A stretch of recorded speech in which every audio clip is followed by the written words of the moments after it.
Hey everybody, hi. I'm a couple of seconds early, so I just popped in to chat with you guys for a little bit.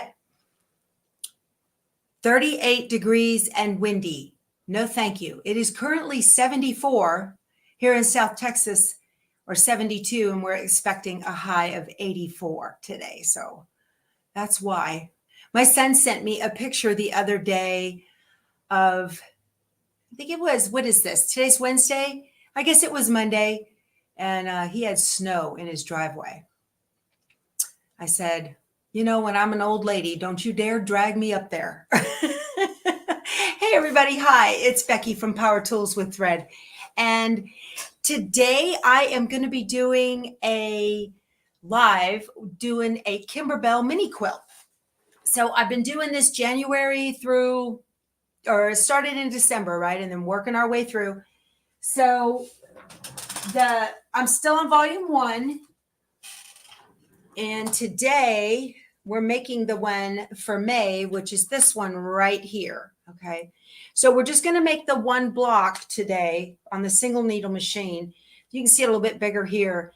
It's the one, this one's kind of hard. It's got a lot of weird little things in it that are a lot of fun to do to make things in embroidery. And the whole point of doing these kinds of things is to broaden your horizons and look at all the neat, cool things that you can do with an embroidery machine.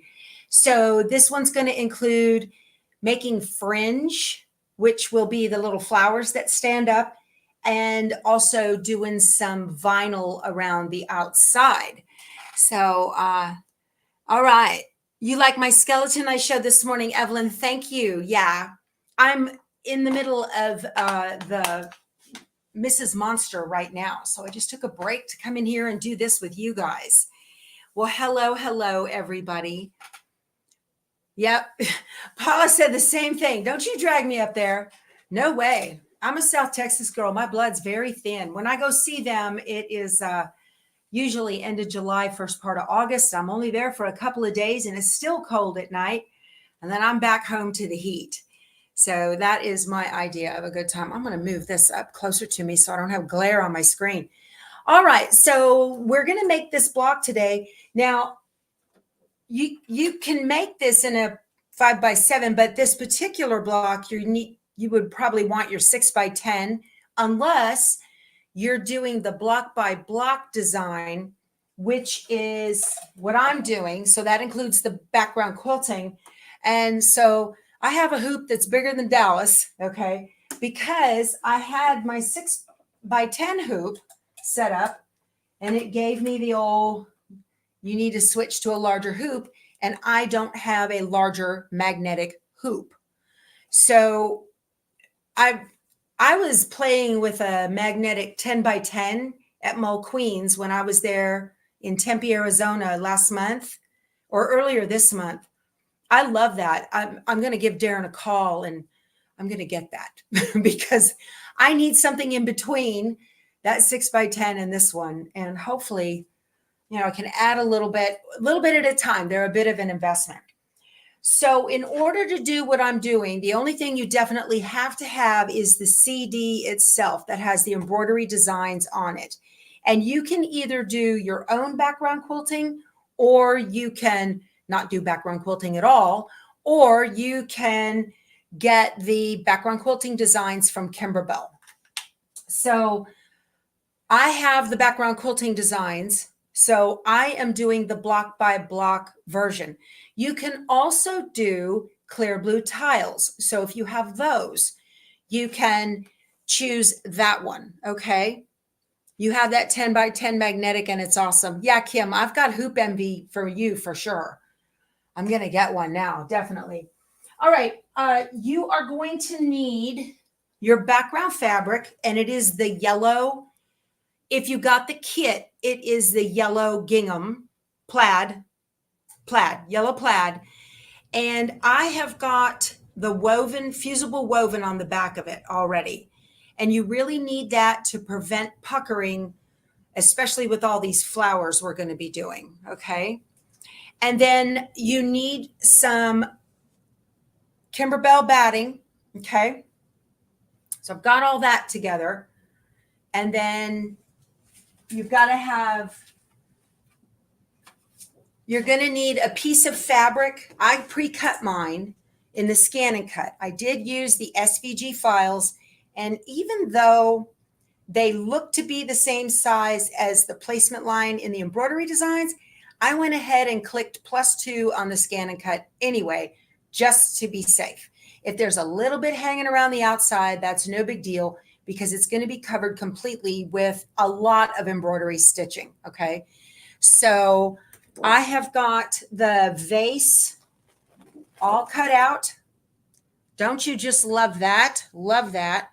And then also the main reason was these right here. This is the yellow with the small stripe. So there are my flower centers. Okay. So that's good. I've got all of those ready to go.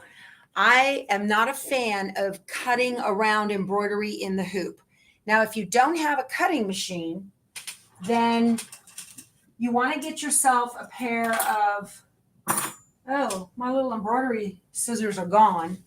My curved, my long ones. I have some that are double curved, so they fit down in a hoop. But you need embroidery scissors that do this. They have a curve to them so that you can trim the fabric around the outside of the tack down line without cutting the thread. Okay. If you cut the thread a tiny bit, it's okay. It's not the end of the world, but try not to do that. All right. So also, I have got the embellishment kit with this, and your little embellishment kit looks just like this. And inside of it is a piece of clear vinyl. This goes over our vase. And then there is a piece of Mylar in here for another block. Okay. So, all right. I've got everything all laid out here. And then this is the fabric kit for May. Had a lot of little pieces in it. This is what came for May. So I've already pulled out everything I'm going to be using. Yeah. Okay. And then I also have my orange pop ruler. This is the 6.5 by 8.5 because this is what that block is going to trim to, is 6.5 by 8.5. Okay. So I just want to show you guys what all I've got here. All right. So the first thing you need to do in this instance, I'm going to be doing the background quilting. And in the block by block designs, it's the exact same process as any other in the hoop where you will stitch out, it's going to stitch a placement line for your batting, and then it's going to do a tack down for the batting, and then we're going to remove the hoop and trim the batting out of the hoop around the outside of the tack down line. And then we're going to put the fabric down, and it's going to do a large basting stitch. So that's what's going on with the block by block design. And then it's going to stitch the background quilting. Okay, so that's what we got going on right now. So essentially we're going to have two designs. We'll have the block by block background quilting, and then the embroidery design itself with the vase and the flowers and all the pretty colors. Okay, very cool. Yeah. Good to see you guys. Y'all hang out with me. I love that. I think that's awesome. Let me move my laptop back a little bit and get you over here and see if I can't get this pointed down to the screen without any kind of crazy glare. And of course I have crazy glare. Let me see if I can fix this.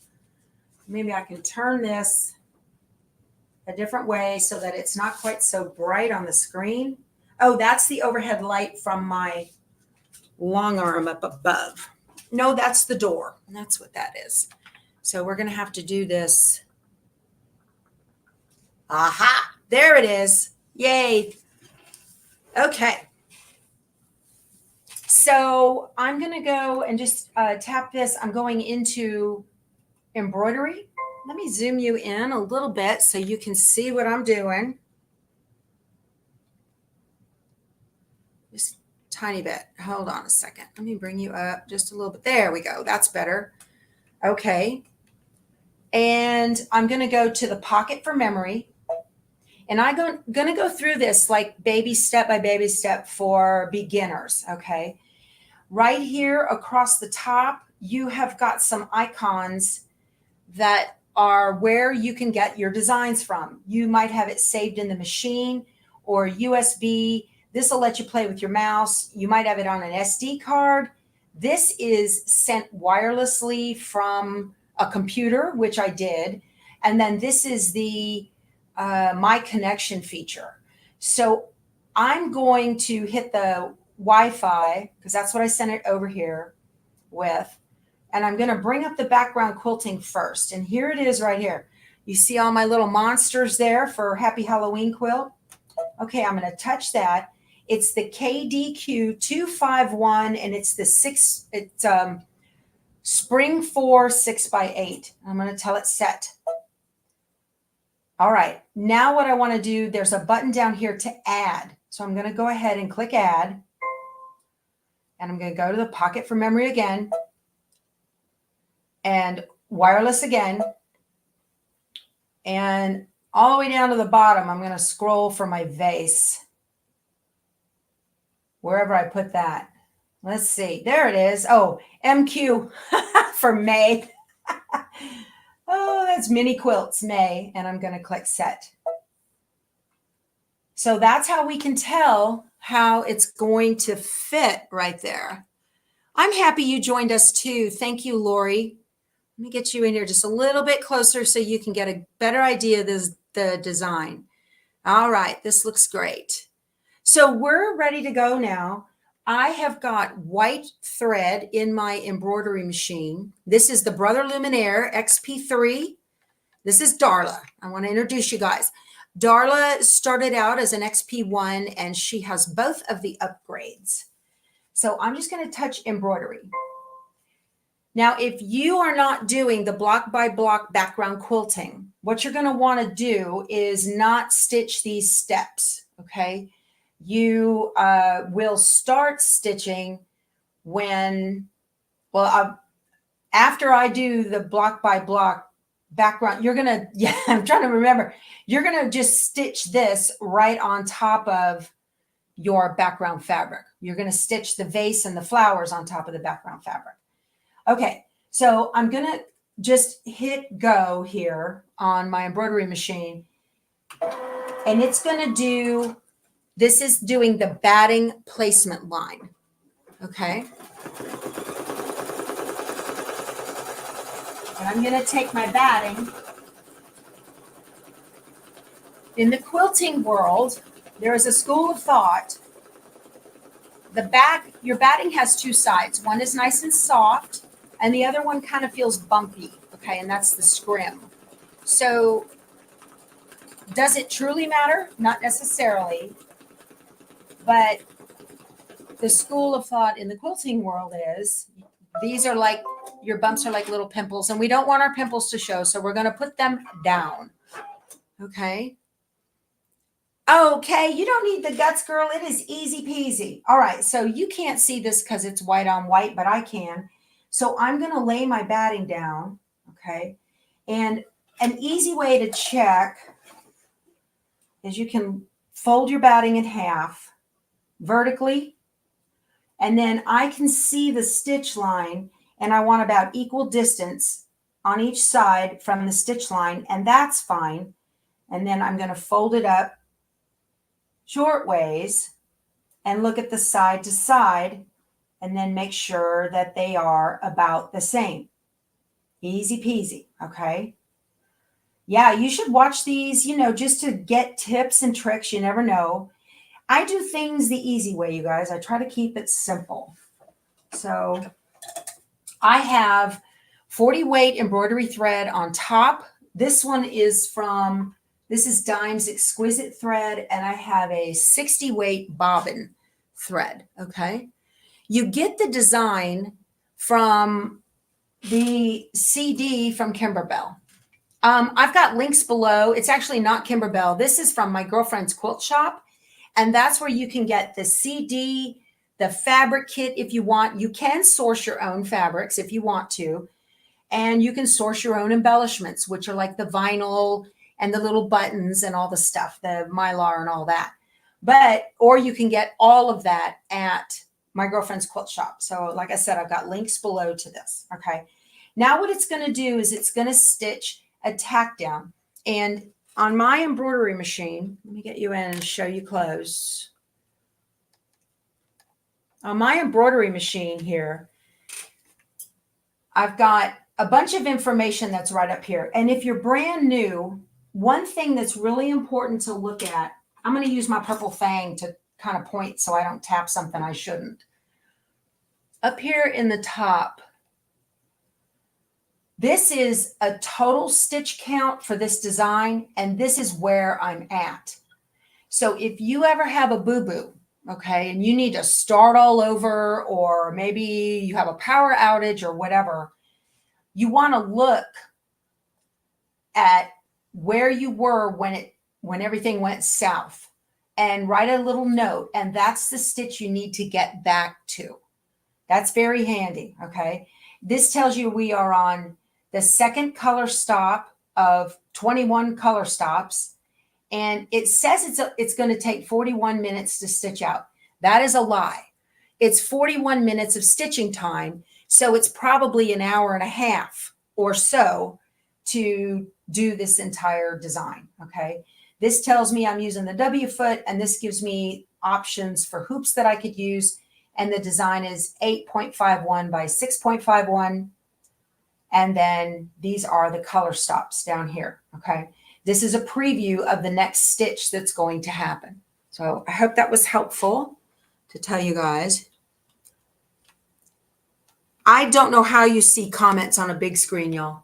I don't have a clue on that. Okay, you might, matter of fact, I don't think you can. You might have to just have your tablet next to you. Okay, so now I know, because I measured it, that it's going to stitch the batting down. The instructions tell you to tape it. You can if you want. You don't have to. Oh, our stabilizer. This is a heavyweight cutaway, okay?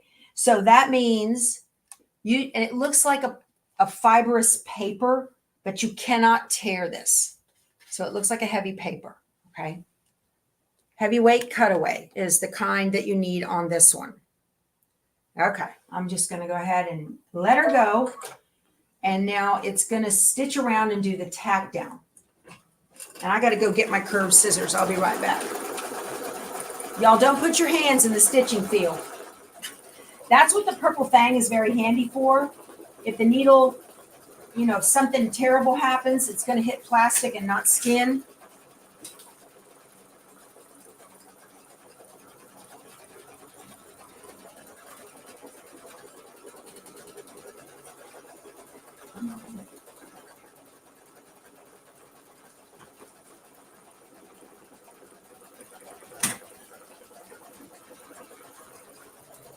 And usually when you have a tack down, the digitizer will make it so that it goes around twice. So it's nice and stitched on securely to the stabilizer. Do I have to move the vase down? We're actually moving the background fabric, and I'll show that here in just a second. Okay, Kathy?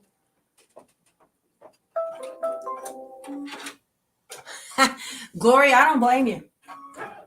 She says she's buying lottery tickets, and the first thing she's going to get is a luminaire. All right, now I need to trim away this extra batting outside around the edge. All right, so there's a couple of things you need to do in order so that that is successful for you. You need to have a firm, flat surface to put your hoop on, whether it is your cutting table or an ironing surface or something. You never want to do this in your lap. A lot of times I'll use a quilter's cut and press and just put that in my lap, but it's really important, because if you lose the registration or your hoop pops open, if you're using a traditional hoop, it's over. You have to start all over again. So you want to hold the end up, okay? Now, if you're right-handed, you want to trim clockwise so that the lower blade, which is this one right here, this one is under this one. This is the top blade. This is the bottom blade. You want the bottom blade right next to the stitch line, and you're going to get the closest trim, just like this. and do long trims so that they're nice and they're not jagged. So if you cut counterclockwise, if I go this way, the upper blade is the closest to the stitch line, and you're not going to get as close of a trim. Okay. So that's a little tip. If you're left-handed, you'll do it the other way. Just make sure that the lowest blade on your scissor is closest to the stitch line.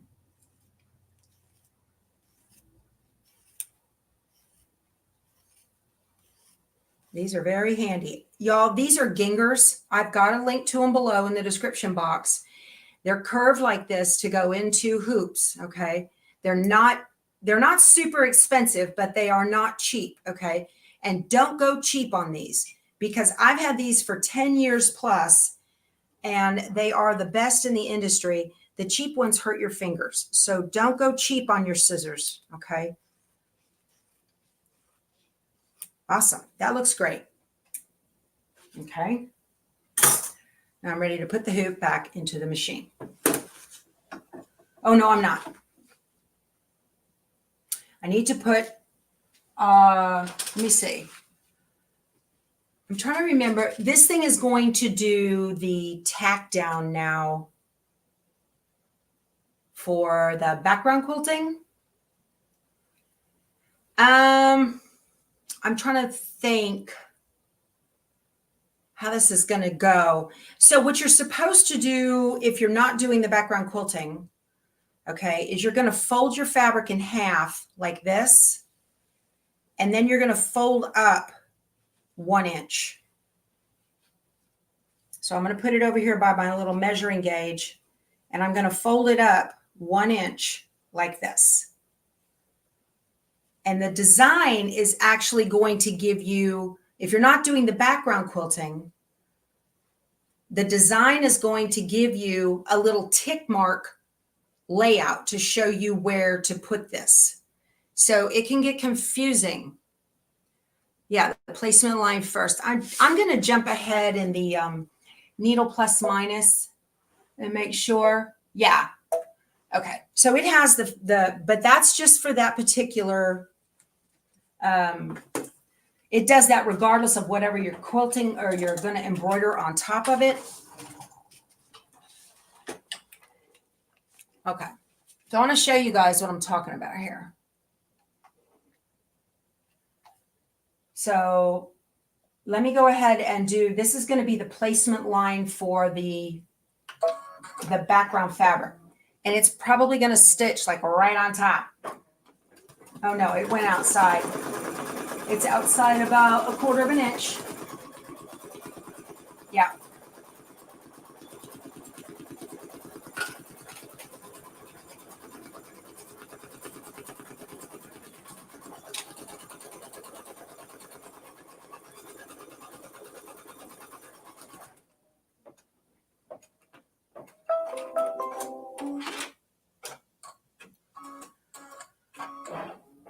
Okay, I'm going to get over here and I want to zoom in and let you guys see what's in the embroidery design. Okay, so this is the placement line that I just stitched for the fabric. And I'm going to zoom in on my little preview.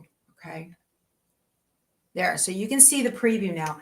I'm going to use my needle plus minus and I'm going to jump ahead. That's the background quilting I'm going to do. Okay, right down here at the bottom, see that? That is the placement line for your fabric, and it has a little tick mark in it.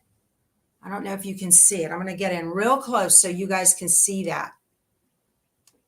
Okay, so if you're not doing the background quilting, the brand of scissors, Kathleen, are Ginger, and these are 6 inch. Okay. So this is going to be your first stitch if you are not doing the block by block quilting. Okay, the block by block is the background quilting that I am doing right now. So that little line is going to be your first stitch if you're not doing that. And what you do in that case, let me go back to the fabric tack down. Okay. Now, you are going to fold your fabric in half, just like I showed you earlier. Okay. And you're going to fold up 1 inch, and you're going to set that folded corner right on that little tick line that had the placement line and a little tick in the center. And that's your background fabric alignment. So you put it right there and then unfold it and fold it all out. And that's how you correctly measure your background fabric and place it. Okay. All right. So now what I need to do is just like I did with the batting. Okay. I'm going to fold it in half and make sure I've got even the same amount above and below. Let me move that up just a little bit. That's balanced.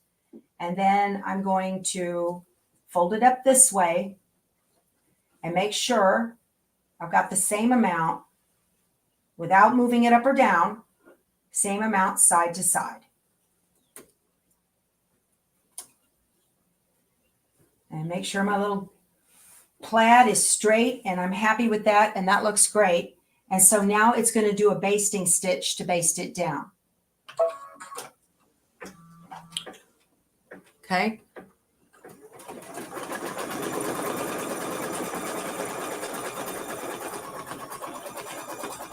Okay.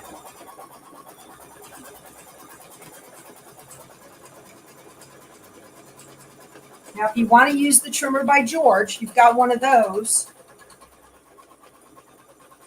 You can go back and do you wouldn't do this one. You can go back and do the tack down again for the batting. All right, now it's ready to do the background quilting. I'm just going to tell it to go do its thing here. It's going to do its thing. All right.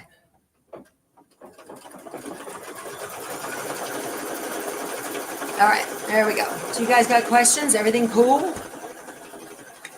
I've had the best time today. So for those of you that are doing the, hi there, I'm glad you made it. Those of you that are doing Happy Halloween while this is stitching out, I scanned in the Mrs. Monster today. I had all these double lines everywhere on the scan for the pieces, and I was like, what is that? What is going on with that?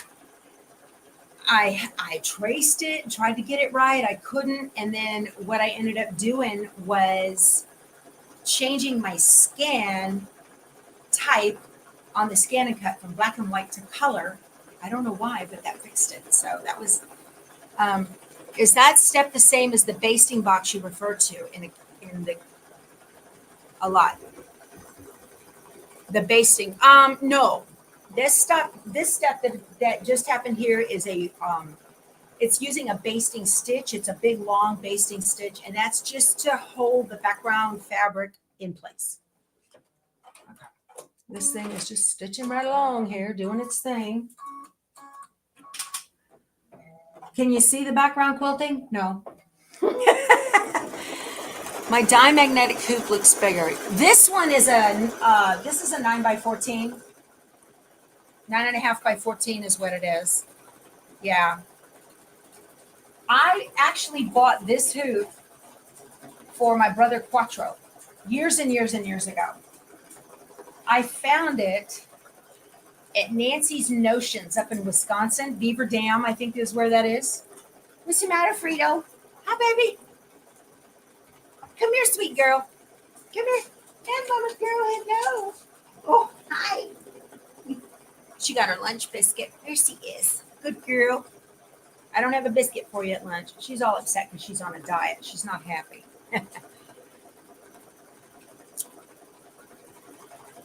Yeah, try that, Kathy. She says, unfortunately, that happened to her too. And if you're not making the, if you're not making the quilt with us, what we're doing is we're taking paper applique patterns and scanning them into the SCANCUT. And something weird happens with the graphics. And so if that's happening and you're scanning on the black and white, try switching over to scanning it in color. So it's looking for color instead of, because it's looking for all kinds of stuff in the black and white. I didn't know that, but I was grateful that it fixed it. So, carrots make good snacks. Okay, if she'll eat them. Yeah, that is a nice store, isn't it, Cindy? So yeah, my aunt picked me up in Milwaukee. They live in Janesville. She picked me up in Milwaukee and she said, "Hey, do you want to go to Nancy's Notions?" And I was like, "Are you serious?" I'd love to do that. Well, they had this dime magnetic hoop there on clearance. And so it was great to pick it up. So I figured, why not, right? Okay. Is anybody here brand new to embroidery and you're just watching to see what's going on with this? A lot of you are very seasoned embroiderers. You can let me know, or if you're watching this on replay, leave a comment below the video. So, because that lets me know my audience. I appreciate that a whole lot. Let's see here. So if you are brand new to embroidery, all right, Darcy, welcome. If you are brand new to embroidery, this is a Kimberbell design, and Kimberbell has the best instructions in the industry. They are step by baby step. They've gotten kind of confusing when they've added in the new background quilting designs and clear blue tiles and all that kind of stuff. But for the basic embroidery, they're really, really good. You're fairly new, brand new. Awesome. Mary and Candace, excellent. All right, Bev, we've got newbies here. So if you buy a book, the process is exactly the same. I only printed out for this particular block, okay? And on these, it's going to tell you about your thread colors. So I want you to kind of notice. They've got a key up here that shows there's a block with little black lines through it. That means the thread color does not matter, won't be seen. And then they have one with an eyeball, and that means it will be seen. And then if you need to change your thread color, it'll have that little box right next to it, and it tells you whether it matters what color thread you're using or not. Okay. And then when you get to a point where you have to do something special, so like right down here, these have color in them. There's 3 different shades of green right there. Okay. So that tells you that you've got color right there. And it'll have one other thing here that I want to show you guys. We're going to change bobbins and halfway through this. And you could either use a water soluble or you can use a different color. And I'm going to use a black bobbin because that's easiest to see for a video purposes. Okay, we are done with the background quilting. I can't see it. You can't either. And right now, I am back to on the screen. Let me get you over here. So if you're just doing this one and you're not doing the background quilting, here we are, because I didn't add and I'm doing them at the same time in one design. There's that little placement line that you would do. Okay. All right. If you have a 5x7 hoop, you can do this, but you have to, it has a special instruction for 5x7 for this bigger block. You can do the smaller blocks, easy peasy, but the 5x7 has you moving the project around in 2 different hoopings. Okay. So you sold your SCANNCUT, Connie. Oh my word. You'll be all right. All right. So if you are doing the background quilting like I just did, I'm going to skip that step. And if you're new to machine embroidery,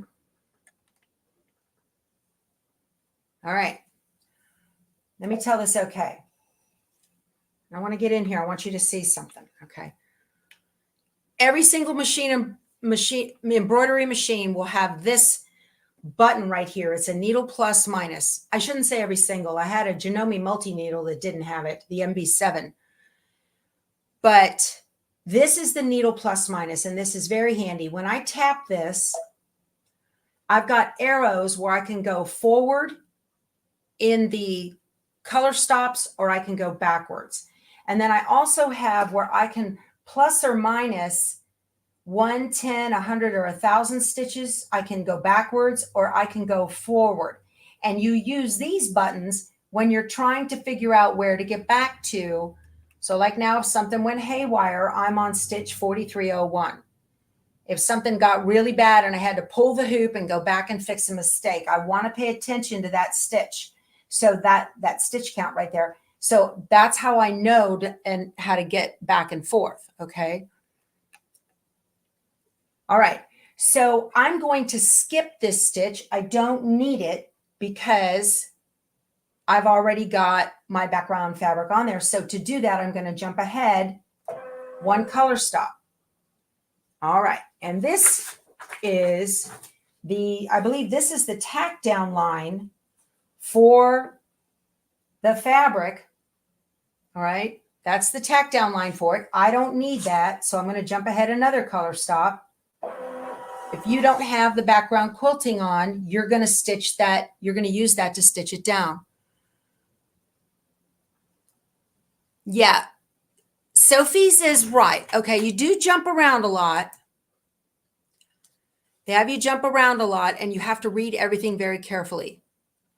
Okay. Yeah. But they're very clear. Okay. Have I done? Oh, Teresa hit enter before she finished her question. Okay. So now I am ready to change. And if I'm not sure which thread color, what Kimberbell does is they give you these little color chips. So you choose a color that's as close to that as possible based on the type of thread that you have. Okay. Where did my little thing go here? I need to back out just a little bit. Okay. So I'm going to show you guys how I change my thread. The darkest one is first. Okay.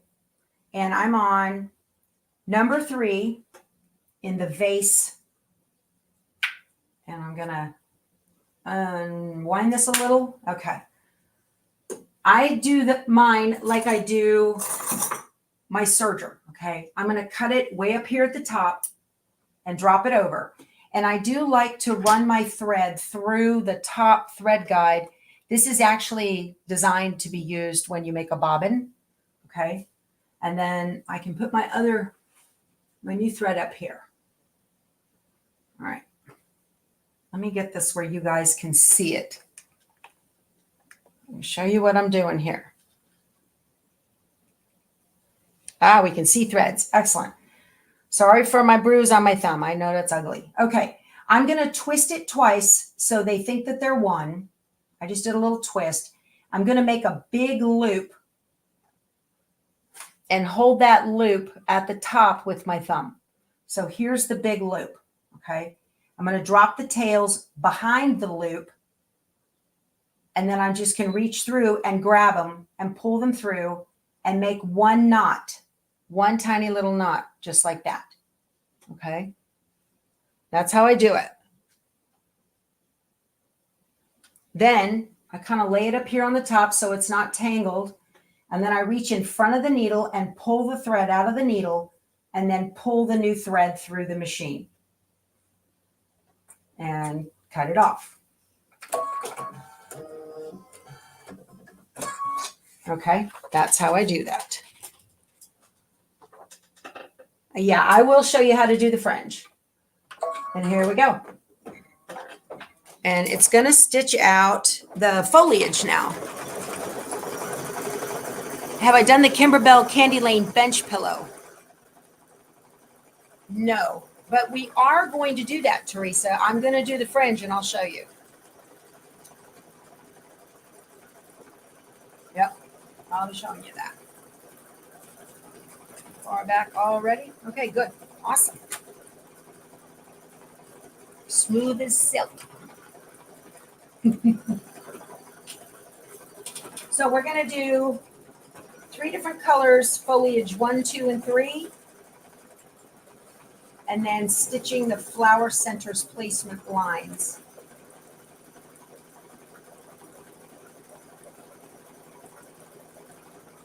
And it doesn't matter what color thread I use. So whatever is the last thread in the machine, that's the one I'm going to use. A lot of times, so if I was not doing the background quilting, the first thread that I have in my machine when I'm doing a Kimberbell design is the first thread that can be seen. And that just prevents me from having to do a whole lot of thread changes. That's very handy. Kind of a look. Have I done, oh, okay. I see that, Teresa. We are going to do fringe, and I'll show you how to do that. So there's 2 different ways to do fringe. When we get there, you can use water-soluble thread, or you can bobbin, a water-soluble bobbin, or you can use a bobbin that is a totally different color from what you've got on top. Okay. So I'm going to be using, I put WS on here. That's a water-soluble bobbin. I'm not going to use that because you have to get it really wet on the back and rub off the thread. Okay. It'll be a little gooey and it's fine, but you got to wait for your block to dry before you can trim it because it might pull up. If you use, I'm going to use black so you guys can see it. So if you use a black bobbin, you can very easily see the bobbin threads and they're easy to cut. You're going to cut the bobbin from the back, but you don't want to cut your white bobbin thread. Okay.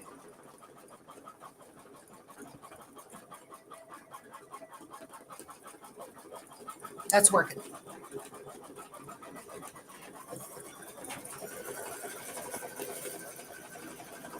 Hi, ML Weber. Yeah, you guys can see chat on your iPads if you're watching on TV.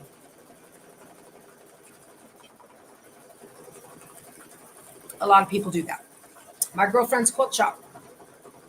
I've got my iced tea, Texas, you know.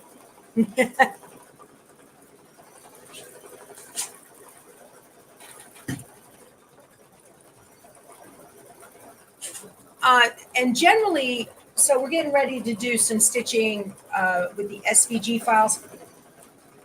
I have found, just me, I have found the SVG files on Kimberbell, they're too small for some reason. They don't get caught by the tack down stitch, even if, or even the satin stitch, even if it looks the same if you can look at them in embroidery software. So what I do is I make them a little bit bigger. This has got a lot of stitching. I'll show you guys. Let me go get the SCANNCUT and I'll show you what I'm talking about.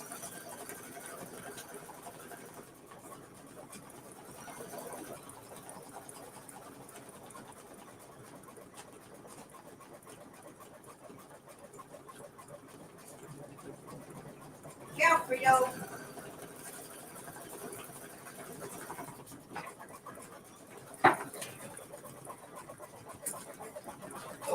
Oh, I gotta plug it in. That would help, yeah.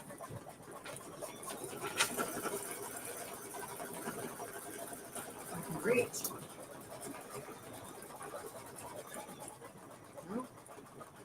Great.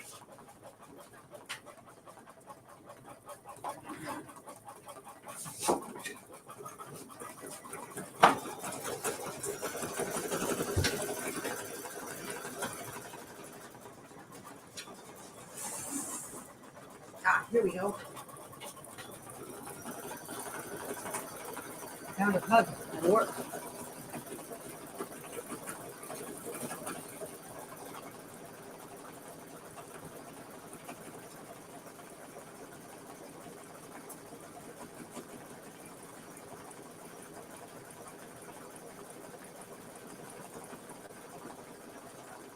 So I had those SVG cut files from the CD on my laptop, and I uploaded them to canvas.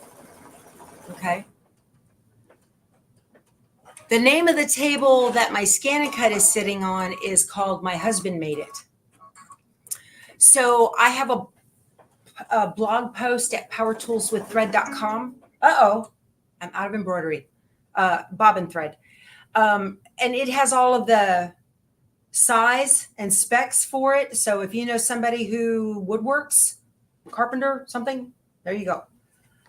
You can make your own. Okay, this was custom.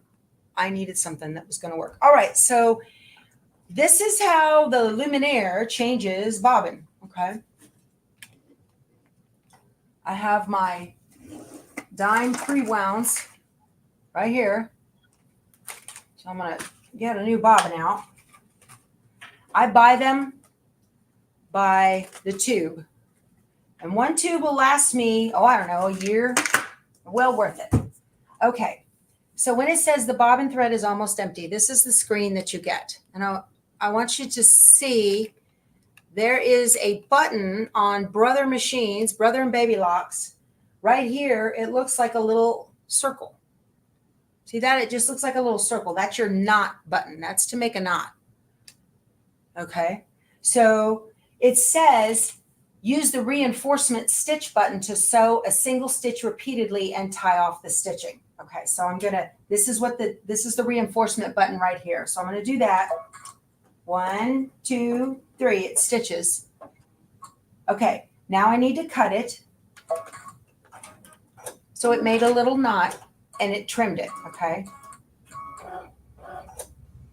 Okay. Now the instructions say, use the move frame key to move the embroidery carriage so the embroidery frame can be removed or installed. Afterward, the carriage moves back to its previous position. This is the button right here. This is the move frame key. So I'm going to touch this. The presser foot will move up and down. Keep your hands away. Okay. The carriage of the embroidery unit will move. Okay.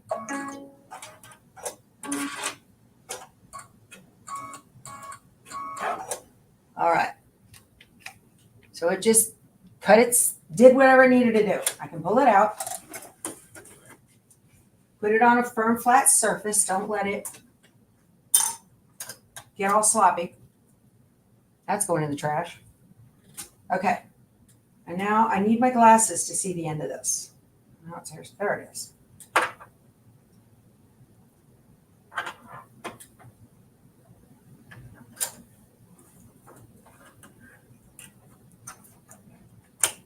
Okay, I'm all done.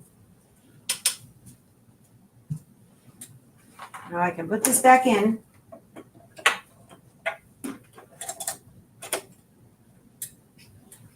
And the thing says, remove the frame, replace the bobbin. Okay to move embroidery carriage to its previous position. I'm going to tell it okay. Now it's right back to where it needed to go. And I'm ready to go. Easy peasy.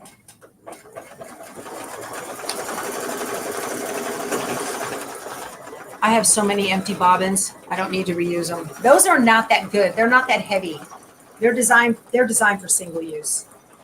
Okay, if you do not have this feature or this machine and you run out of bobbin in the middle of a project, what you want to do is, of course, stop it and it'll trim. It'll tell you right before the bobbin runs out.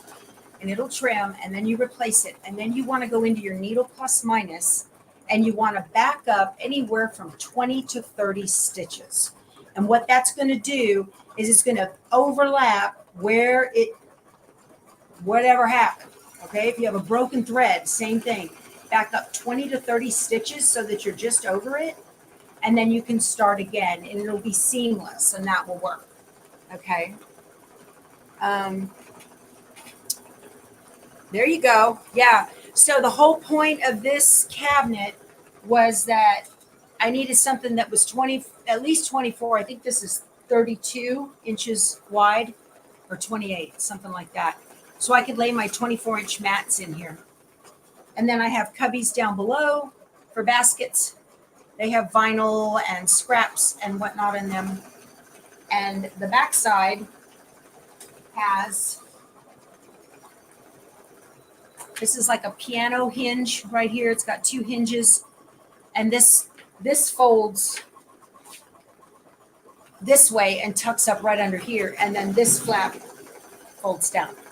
So it sits up snug at the end. That's where it lives, is at the end of my long arm. So, okay, I want to show you guys on the screen for the SCANNCUT while this is doing its thing.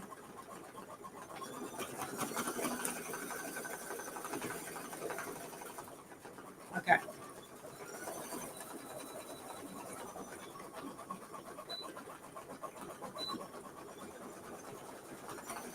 I'm going to retrieve data. I saved it into the machine. So you can get it from in the machine or the cloud or USB. I'm going to go to the machine. And it should be the last one. There it is right there. Okay. That just wants to know, is that the one you want? Let me zoom you in so you can see what I'm looking at. Okay. So I'm going to tell it okay. So how I did that, changed that. So if I touch it right now, I group them together up in Brother Canvas. So they're grouped. You go to Edit and Object Edit. And it was the size. That's the little square with the stretchy arrow. This right here, your box with your arrow up and arrow across, this is the Constrain Proportions button, okay? And you want to make sure that's highlighted so that everything stays and moves the same. And then if I click, so this is 2.74 by 3.91. If I go down to 1, 2, minuscule amount, but it makes a world of difference, okay? This was the original that I pulled in from the CD. That was the size there, all right? And here, and then that was the original from the CD, that size right there.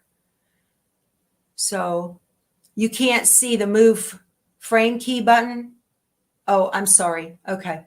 So now the way I did it was making sure that that button is highlighted. I went 1, 2, and 1, 2, and that's it. And that is enough to make sure that these are going to get captured underneath the stitch line. Okay. All right.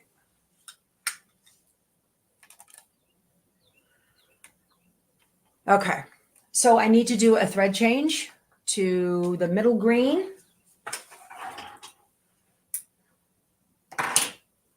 And that's, let's see, this one right here. Hello, my love. You got the dog? Okay. He came to get the dog. He might be going to the hardware store. He likes to take her to the hardware store. All right. Pop that through, make that big loop and pull it through. There we go. Whoop. Unthread the needle and pull it through.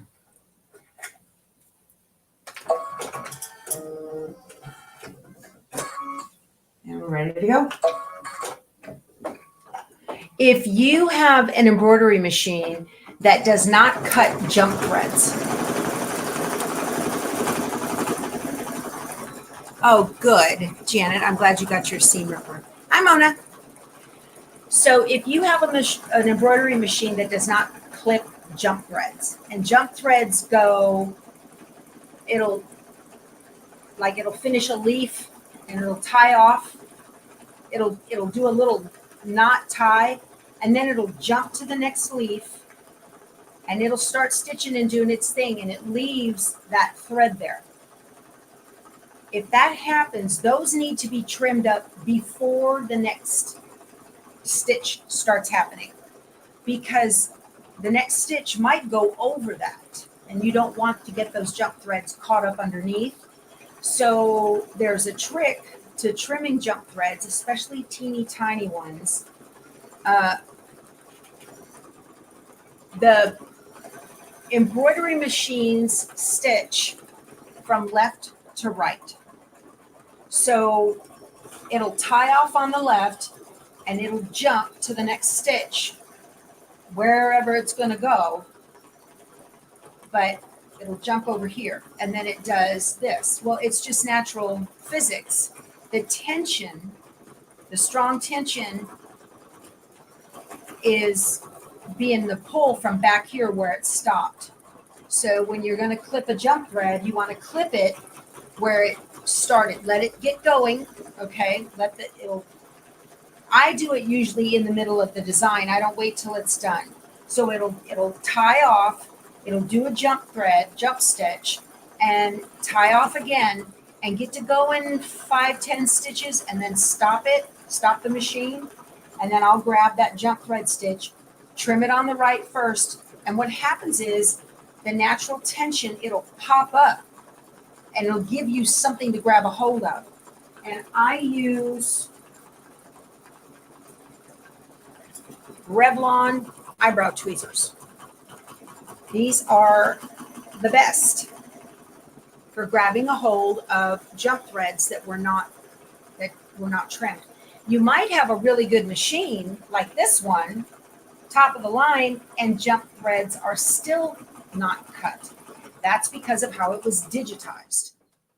So if you buy a design that was poorly digitized, you might find yourself spending a whole lot of time when you get finished cleaning up your jump threads. I have one more green color I have to do. So I'm going to change my thread again. Make sure that stays there like that. And we're going to do the celery color now, which is this bright green. Okay. Twist them so they think they're one. This is just a little bitty leaf right here. Hold the knot, drop the tails behind, reach through the loop, and pull. Works every time.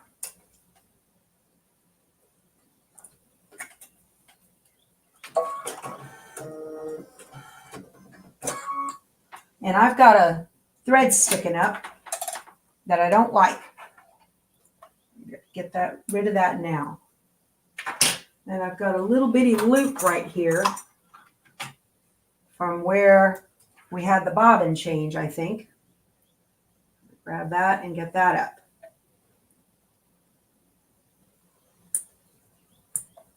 Okay. These little snips, I'll tell you about these in a second. Let me get this going. These are necessary tools of the trade if you're going to be doing machine embroidery, okay? Revlon eyebrow tweezers. And then these are spring snips, like this. And they're curved, okay? They're curved.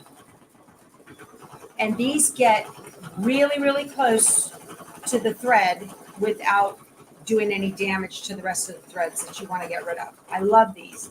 These are also great if you have a little bit of fabric that is sticking outside of the edge of applique, like an applique shape. If it's on the outside, these are great for doing a little bit of trim on that as well. You can get these at tooltron.com. It's TOOLTRON.com. Tooltron. They're up in Bulverde, Texas, just north of me here a little bit. And very inexpensive, and they do a great job. Okay.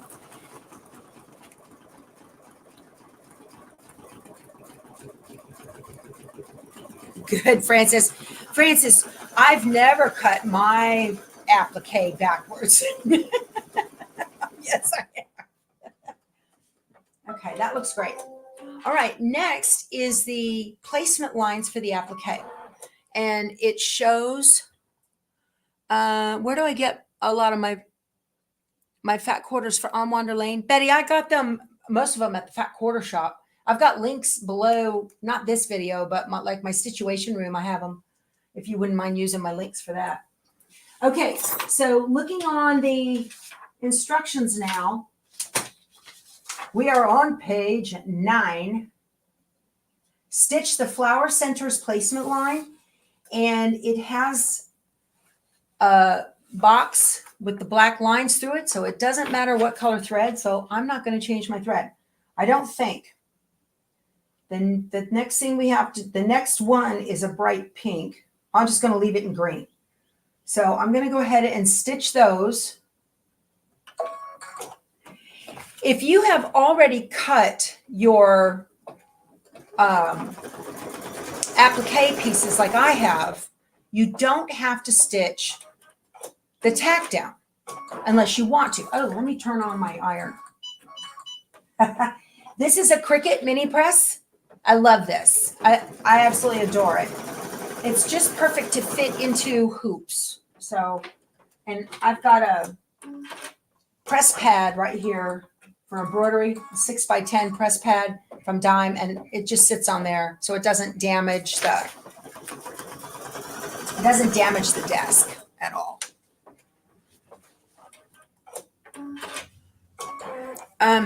Sophie's, I had to clean my luminaire out yesterday because I was stitching the skeleton and the bobbin thread wasn't catching on the needle, which told me there's something going on in there. And so I opened up the case and looked, and sure enough, I had lots of little dust bunnies in there. So that's when I clean mine out. It'll tell me, okay? If I was better, I would do it every project, but a lot of times it doesn't need it every project. So I just wait until it tells me it needs it. So, yeah, thanks, Tangle Zest. Haven't seen you in a while. Appreciate the thumbs up. Thank you.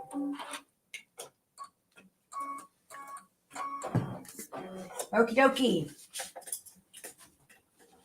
Bring this over here.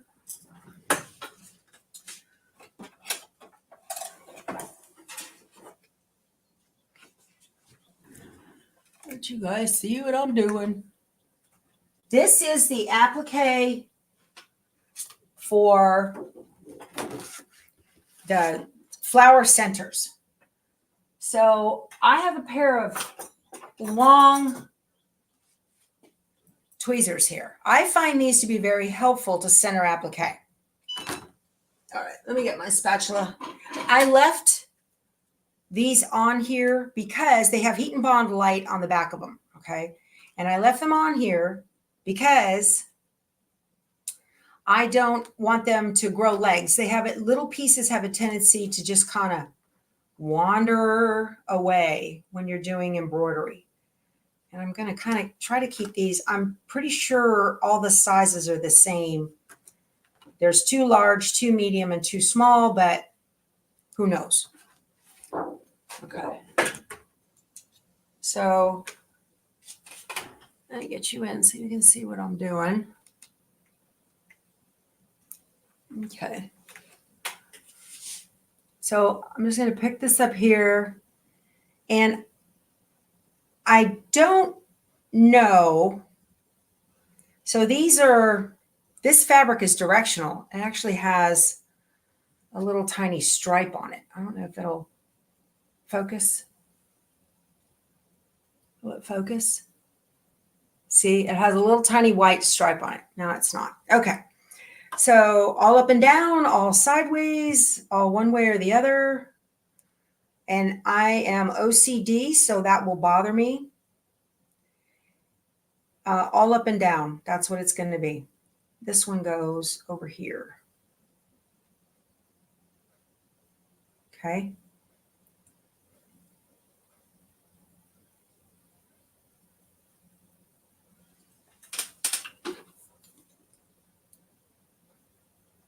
I think if I had not enlarged these on the SCANNCUT, they might have been too small. Now, one of the things I started talking about doing the use stealth here quite a bit. You can lurk. That's okay. I don't mind lurkers. I see you a lot on other sites. Okay.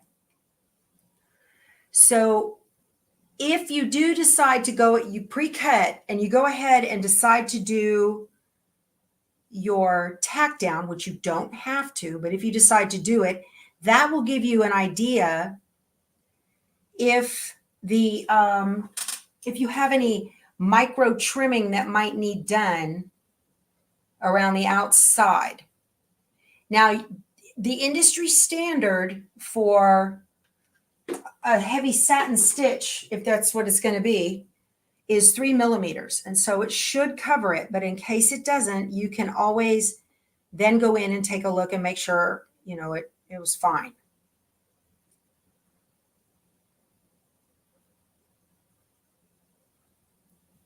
All right, that looks good.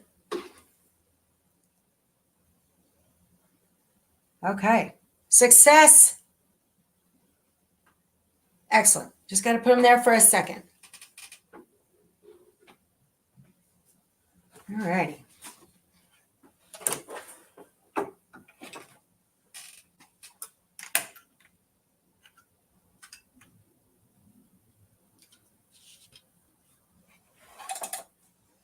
So I am going to go ahead and stitch the tack down just to see if I was right to go ahead and make them just a hair larger. 2 clicks seems to be the magic number on the SCANNCUT.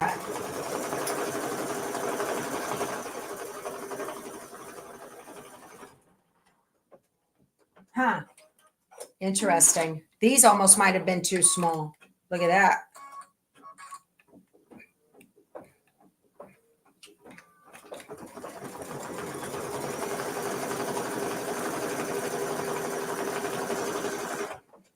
It's not even catching the edge of the fabric. How about that? You should see green thread on top of those circles.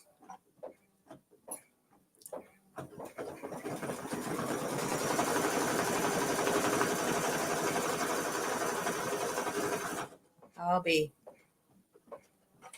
So it's just going around the very outside edge. This is a 9x14 hoop, Terry. Yeah, this is the one I'm using for Happy Halloween as well. I just don't have an in-between. I have a 6x10 magnetic, and that's too small for using the block by block design, which is the background quilting that I did. Look at that, you guys. And that's with 2 clicks bigger.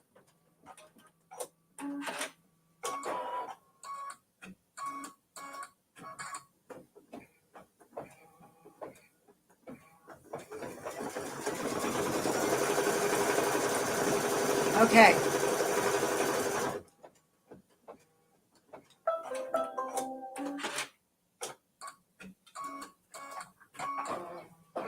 Okay, we're getting ready to stitch the outside of the flowers, and the first thing I need to do is a thread color change to, I believe it's the bright magenta. So I need to do that. Yeah.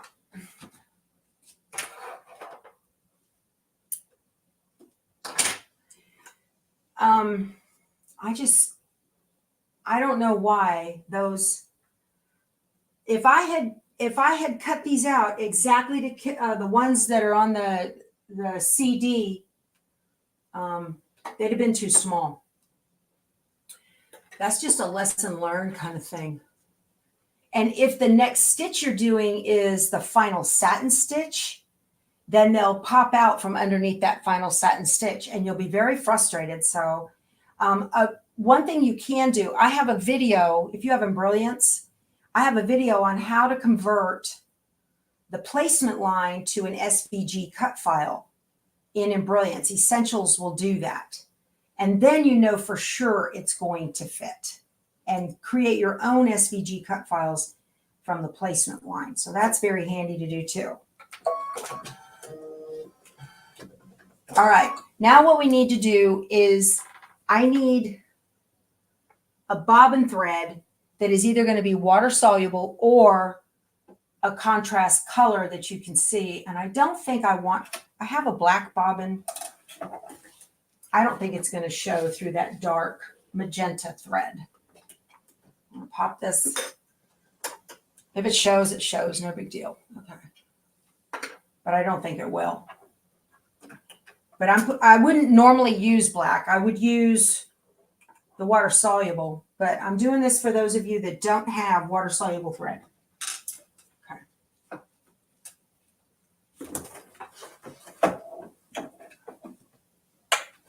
I'll get you up and show you. Look at those.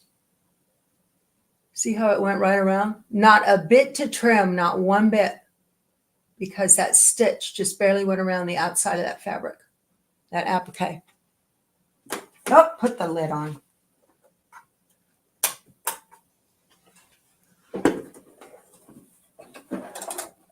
Here we go. All right. This is how you make your fringe.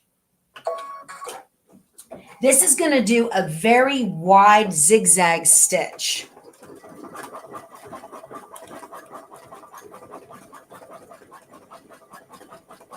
Okay. Bernadette, you can try 3 clicks. I think that would have been perfect.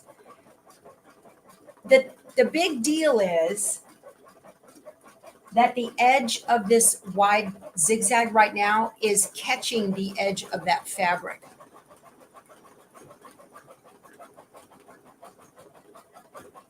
And that's what I want to make sure happens, is that that yellow fabric does not pop up underneath that wide zigzag fringe.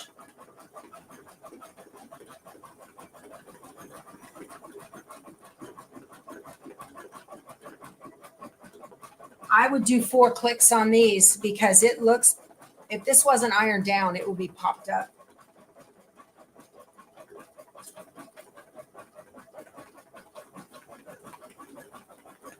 No. Because I can see a little bit of that green thread. It's not catching the yellow. I don't think it's going to be that big of a deal in the end. Yeah. Those SVG files are too small, you guys. Way too small. See it right here?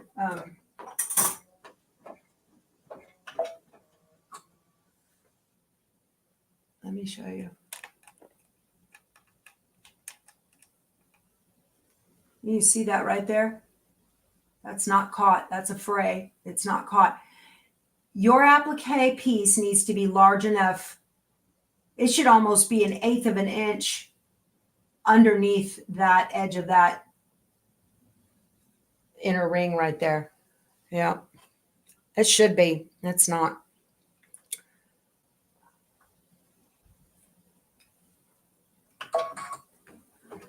Not the end of the world. It's fine. They're ironed down, so it's okay. It would really bother me if there was a gap and you could see the white fabric through that. That would really bother me.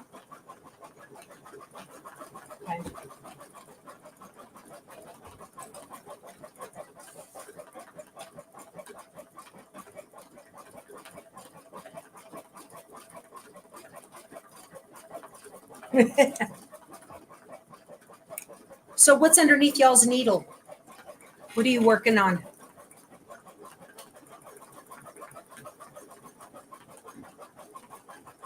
Find it big enough to cover center and sew it on. You can. Yeah. Now there's a way to fix that. Okay. Now let's say I'm not happy with it and there's a gap. It's not ruined. All right. You can pretty much tell that. See how when the tack down line didn't even catch the edge of the fabric? That's an indicator that it's probably not big enough. So since that didn't work, what I could do is go ahead and just back up one color stop and then put the fabric over the top of it again and let it stitch the tack down lines again and then manually trim that off. That should work. Yeah. Oh, Oh, Miss Rodeo, Arizona. Nice, Patty. That's awesome. How do you turn on the seam allowance in SCANNCUT? Mine says off and no button. Betty, I think it looks like 2 lines going around in a circle, kind of like a P. You're working on Millie's dresses, Bernadette. Oh, nice. I wanted to make that, but my queue is full, so I'm not making it. Thank you, Scotty Dog. I'm glad you joined us. Thank you. You're long arming a baby quilt, LaDonna. Nice.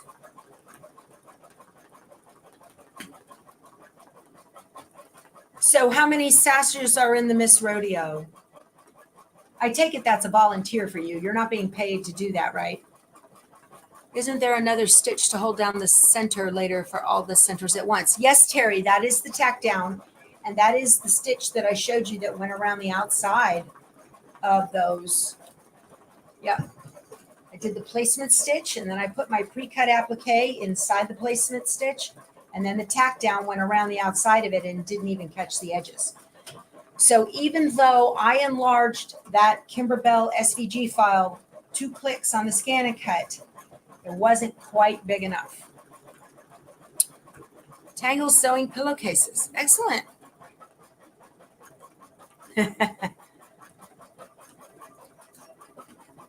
Lots of fun stuff to do.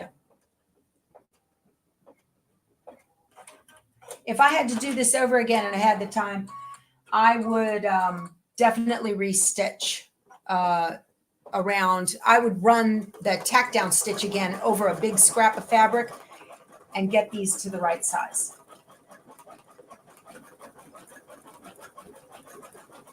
Yep. Oh, Sophie's doing lined balances. I hate draperies. Ugh. That is my least favorite. Least favorite. 3 quilts waiting to long arm Paula. Excellent. Oh, you meant after this? There might be.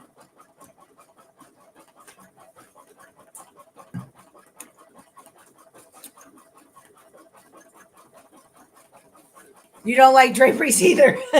I don't. That is not my idea of fun. Yeah, I think there might be. Yes, there is a yellow. You're right. There is another zigzag that's right inside of this, that runs inside this magenta.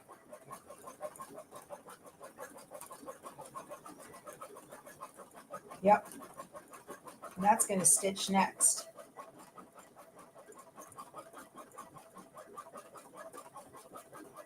So we're stitching the flowers 1 fringe.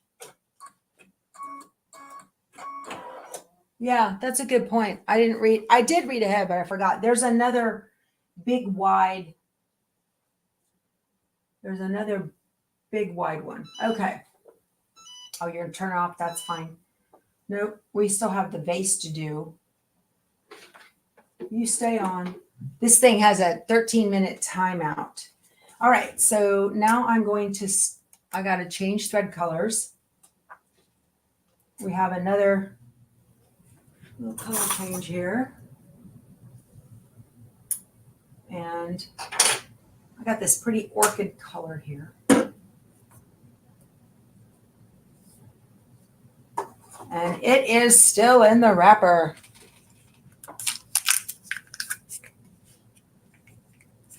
What are you getting, Peggy C? No, I'm not bobbin changing yet. I've got one more big thing of fringe. It tells you to change. So fringe 1 is right here.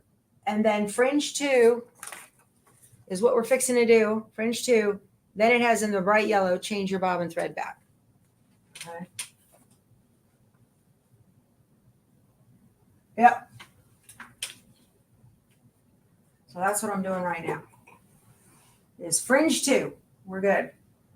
This will capture the edge of that. applique, hopefully. Are you guys coming here tomorrow for the letter alignment class at 1 with Vanessa from Fabric Confetti? That's going to be good. She has such cute designs. And she's going to be given that class. Oh, this is 2 other flowers. Okay. These 2 big ones are going to be in that lavender color. I got a tail sticking up I don't like.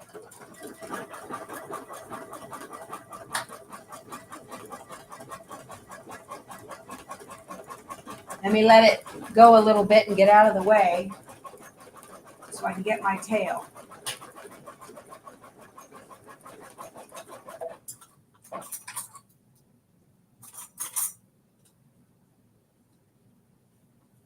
You guys, when you're doing, if you're new to embroidery and you're doing this kind of work and you see something that you don't like, stop it right then and fix it.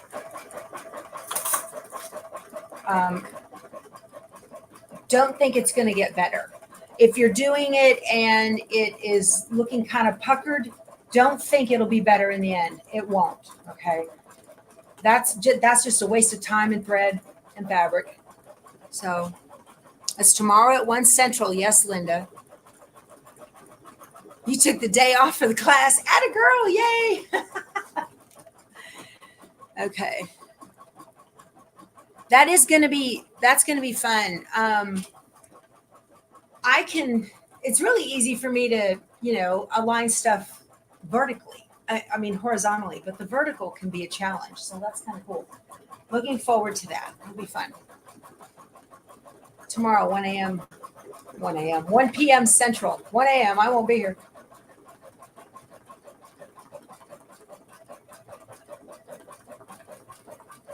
Where are we at? Yep. More than an hour and a half. So I think it'll be fun.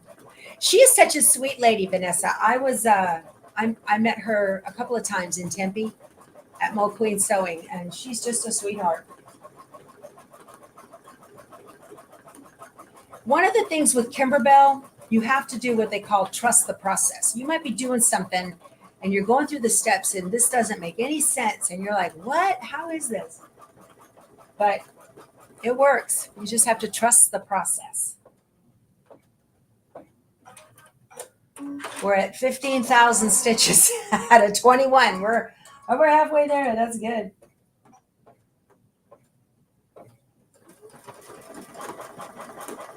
Am I concerned about the vase being too small? Yeah. So this has taught me that the vase probably is too small and the satin stitch for the vase may not catch because it doesn't have 2 stitches like these flowers do. It has just the 1. So that's a good point.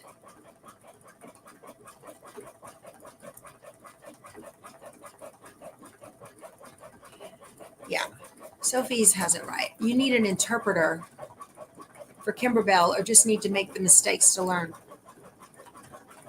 There are those who test and those who wish they did. I learned that from Deborah Jones. So good point. I'm going to get a piece of fabric and cut it out the old-fashioned way.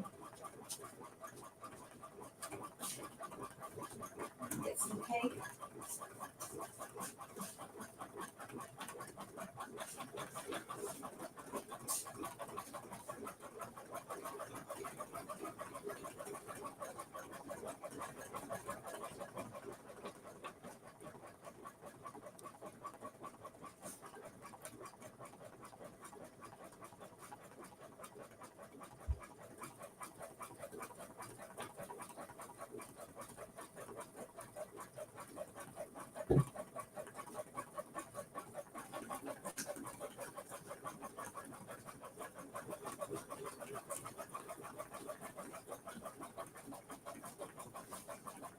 Not quite the same pink, but I think think it'll work. It's pretty close. It's fine. All right. Now we need to go back to a neutral thread color. So now is when you change the bobbin before you do the yellow inner circles. So we can see on the back, can you see the black bobbin thread? Boy, I hope I can. I don't know if I'm going to be able to do that or not. So let's talk about tension, shall we? Okay. What's going on here? A good tension on an embroidery machine will have you want to look on the back, okay? And it'll have 3 equal stripes. It'll have 2 stripes of color and 1 stripe of bobbin thread. So whatever the top thread is will be 2 stripes, and they should be even. So I'm not having any trouble. It is perfect on the top. It looks absolutely perfect. There's not one pucker in this design, not one single pucker. However, on the back, I've got way too much color, and you can see where I can see the black bobbin thread. It's always in the same spot, like, what is this? 9 o'clock and 3 o'clock, 9 o'clock and 3 o'clock, 9 and 3, 9 and 3 on all of these. That it's right, but everywhere else, I can't see it. And if I trim it in the back, I'm going to really make a hot mess. Okay. So the whole point of this process is to go in with your little snips, the little tiny snips, and cut away that black thread and leave the satin outline on the 2 outer things. I can't do that. If I do that, all of my flower stitching is going to come completely off. So you couldn't get the black bobbin to work, and the water soluble worked. Okay. So lesson learned, it might be worth an investment into some water soluble bobbin thread so that you can get that to work. This was a live and learn kind of thing here. I'm fine with these being flat like this, so I'm not going to be trimming them. If I trim them, it'll ruin the project. So I'm going to leave my flowers satin stitches. They will not be fringe. Now, in the long run, I like that because when my projects are stored, if they're fringe, after a period of time, if I go to take it out again in a year next May, the fringe look really bad because things get messy in there. All right, I need to change my thread color again. And I need that. I need a yellow. And what yellow am I going to use? Like this yellow or this yellow? Let me see. Let's see. Maybe this one. So I'm not going to make fringe, you guys. If I do, it'll ruin the project. So sorry about that. Thought I was going to show you how. I don't know if the issue, I don't know if the issue is the tension on my machine since it looks perfect. I don't know. Or if it was the satin stitching. I don't know. Not sure. I'm not blaming anybody, okay? But lesson learned, next time I'll use my water-soluble bobbin instead of the black or the contrasting thread. There's no way I can do it. I'll ruin it.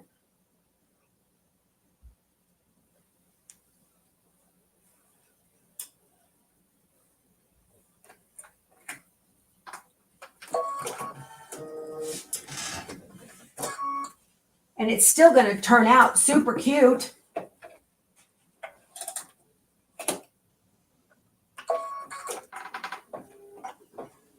Yeah.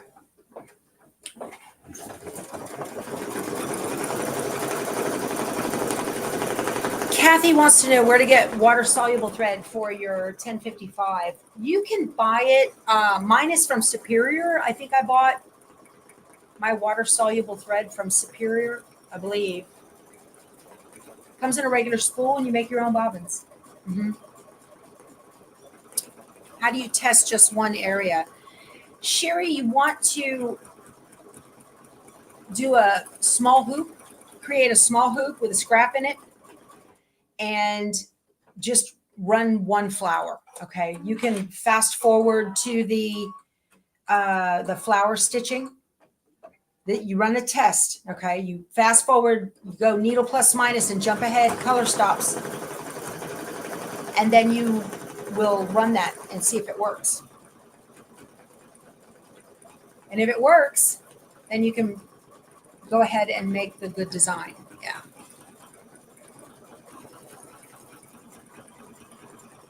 Yeah. I like the look too. I think it looks great.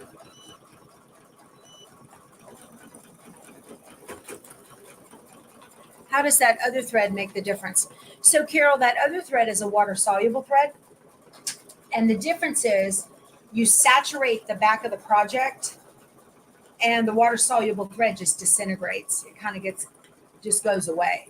And then you flip it over to the front when you're done with the whole project, and you can scrape up the edges, the outside edges of the flowers, because there's no bobbin thread holding it back there. You can scrape them up and they go all foofy. Yeah.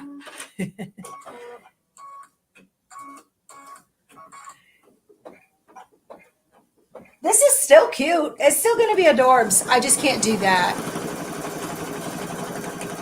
Sewing Machines Plus has it? Okay. Yep. Pretty much any dealer will have it. A brother dealer. Oh, I'm sorry. And you might find it on Amazon. I don't know. Might as well. This is demoed on another YouTube. I think Kimberbell has done one, or maybe somebody's done it. So I'm not a fan of spraying all the water either.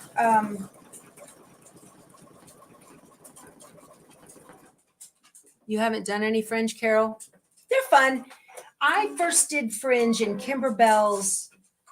They have those little nativity ornaments that you can make, and you have little wooden hoops, and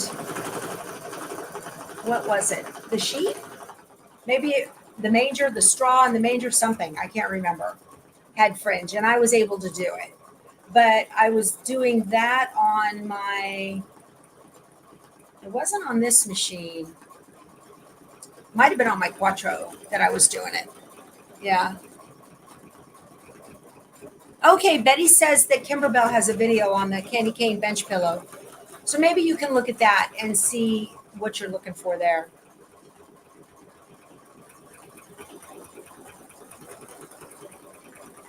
Yeah, Cynthia, you can check that out there. So my Luminaire, Carla, is on a flexi spot table. I love this thing. Love, love. It is height adjustable. And you can see it can take the shake of the Luminaire. So when it gets done stitching, I'll show you. I can raise it up. So you can even do it standing, and the table is nice and sturdy. Oh, thanks, Linda. Yeah, I've got an Amazon page. That's probably where I got mine, was Amazon, out of my Amazon shop. I've got a link to it below. Thank you. Yeah. You can use a Q-tip. Yeah, you sure can. And that's usually the recommended way. The instructions here say to saturate the backside with a spray.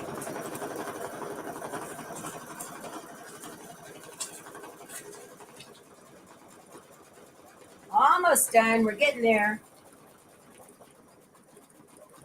Oh, I need to make sure what I did was I need another color pink, I think. This is what I was going to use. That's a little light. Let me go see.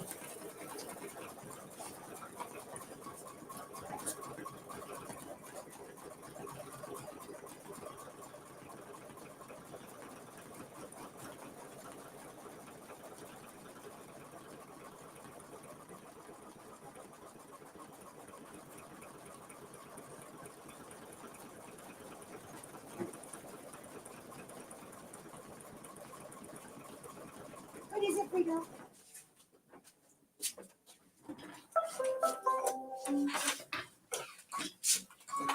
I think this is a little better match.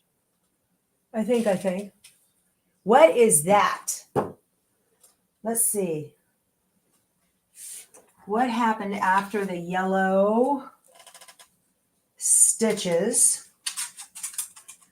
These are stitch the bow placement lines and then center the bow ribbon over both placement lines as shown, tape in place as shown. I see.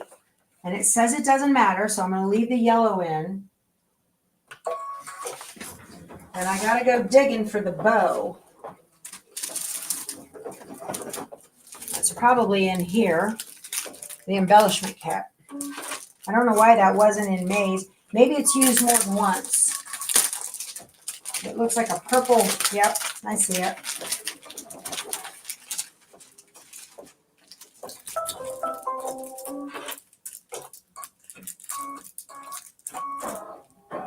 Huh. And then it's going to tack it down. And they're all individually wrapped, which is, I know I don't like rattling. What about SF101 on the back of the pink fabric?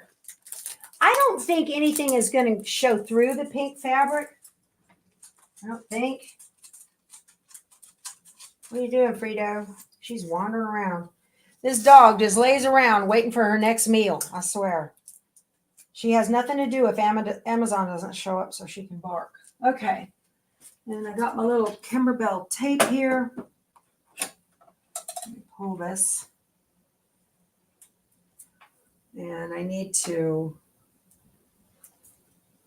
undo this. I'm going to give a piece of tape. Put it on the end. I wonder, did it say how much? I didn't notice in the instructions. 1/8 inch purple grosgrain ribbon for a bow. It says to use the whole 12 inches. Okay, I can do that. I can use the whole 12 inches. Lay this out across those little marks. Well, first of all, I'm going to find center. That'll probably make my life easier, right? And then I'm going to center this between those two little marks. Trust the process.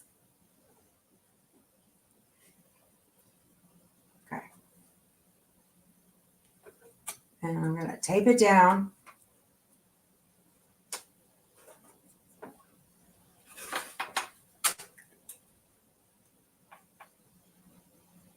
There. And now it's going to do it again. Right?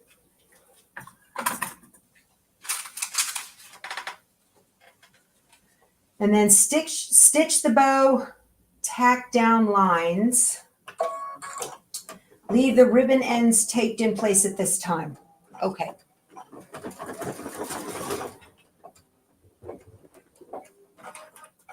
Let's see. You don't need any SF101 on the back of the pink fabric because there's not going to be any kind of heavy stitching on top of the pink fabric.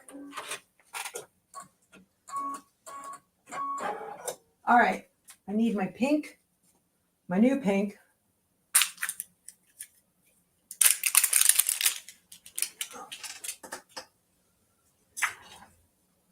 This isn't perfectly perfect matching. Good enough for government work. Where's my scissors? Oh, here they are.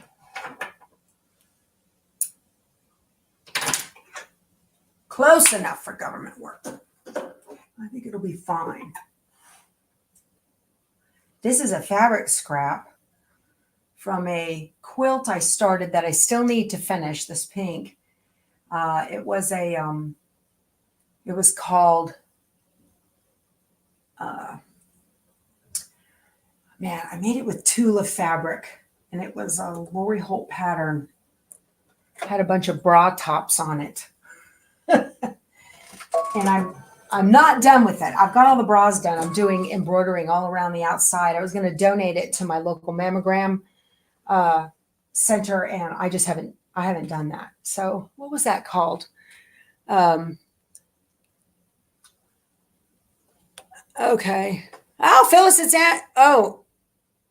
what's Anzac Day in Australia? Well, congratulations. I guess. What's the difference between Embrilliance and BES for Simply Applique? They're both embroidery software. Hold on a second. I'm thinking here. All right. So there's my placement line for the, I know I'm going to put this on there. Well, I guess it's okay that you can see that. You can see the purple through it. I don't know that it's a problem. Because it looks like it's going around the back of the jar, right? The back of the base.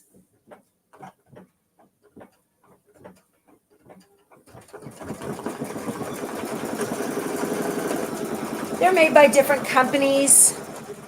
Support group, that's what it is. Thanks, Margie. Yeah.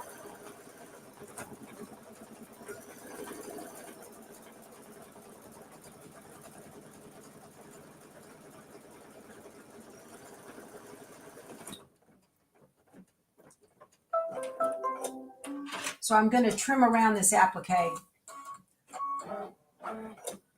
I think the biggest difference between those two, if you're just looking at like essentials, is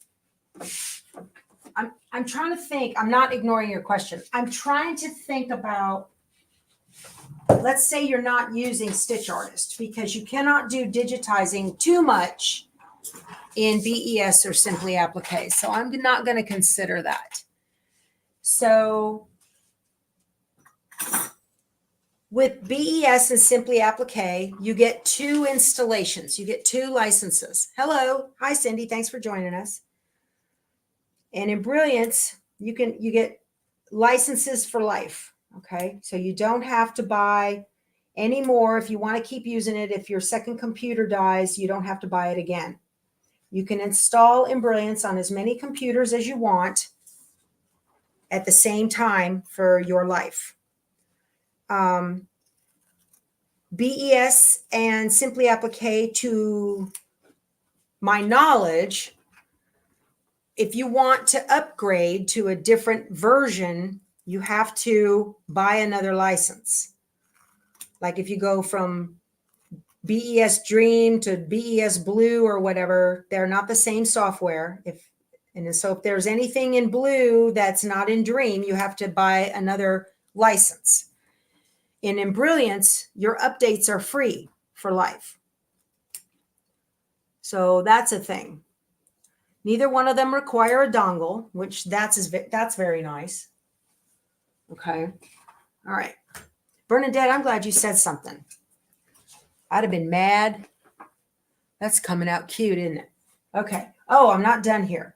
Let me look at my instructions and double check. I think I've trimmed that. Now I need to put down my vinyl. So let me get my vinyl out. Where'd it go? Okay. And they want you to tape it where it's not going to get stitched. And they show you where to put your tape around your vinyl there in the picture. Okay, so I'm going to make sure I got vinyl all the way around it. And I don't want this going anywhere, so I am going to tape it.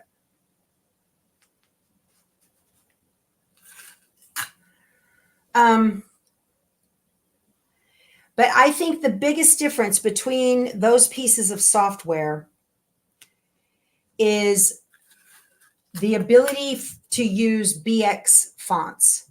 Okay, BX fonts let you use fonts like a word processor. And so you can just type out something and hit enter and it kerns properly and it looks great. Whereas in BES, you have to bring each letter in individually. It's more of an alphabet.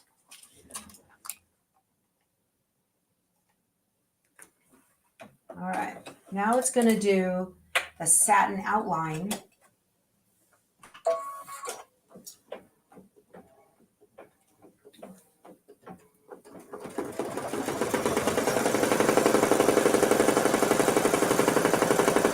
Okay, that looks good.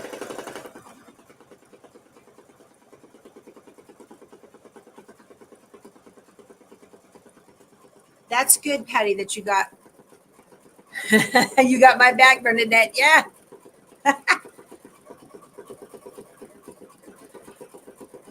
Yeah, Sophie's, that is the pits when you have to change computers. I go through computers like crazy, whether I'm just upgrading or maybe one gets, might get smashed in the slide on the motorhome, for instance. I am where'd I get the table from? The Flexi Spot? I've got a link to it below in the description box.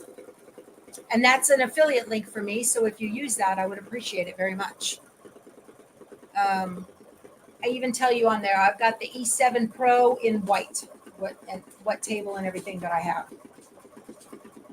So, but the ability to use BX fonts are fantastic. And so you can buy BX fonts from just about anywhere if you buy a font style. So Deborah Jones from Designs and Machine Embroidery talked about the differences between a font and an alphabet in a class that I took from her.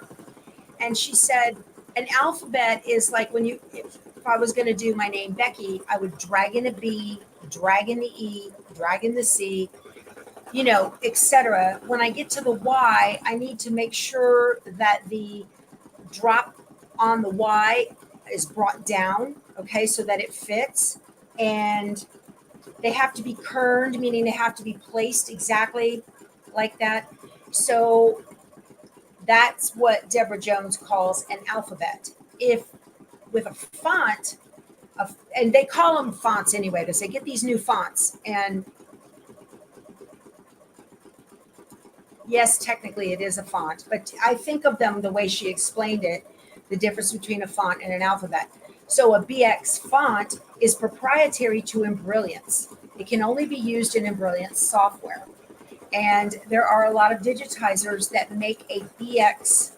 If you go to download an embroidery font file from a designer, a digitizer, it'll have, all different home embroidery machine formats. Well,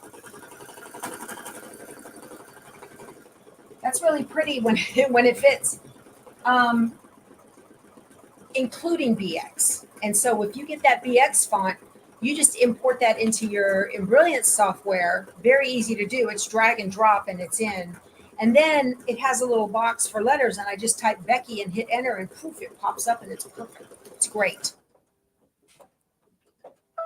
Can I show the block picture? Teresa, are you talking about what the picture is supposed to look like? It says we're done. What's the next step? I think it wants me to trim around the outside. Let me see here. All righty. Stitch the vase satin outline, place the vinyl over the fabric, stitch the vase exterior tack down line, trim vinyl as desired.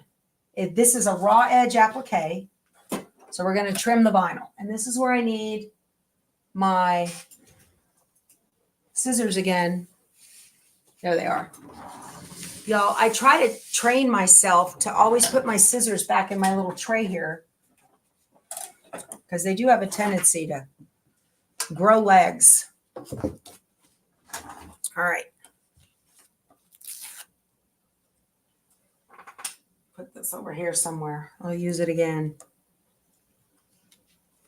So when you're doing this kind of trim, again, long stitches with the lower blade closest to the thread without cutting the threads.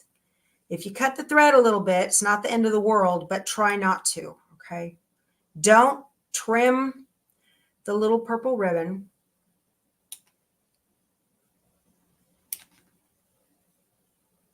And you want to do long cuts so that it's not all jagged. Oh, let's see here. I'll get you down in here where you can see what I'm doing. Okay.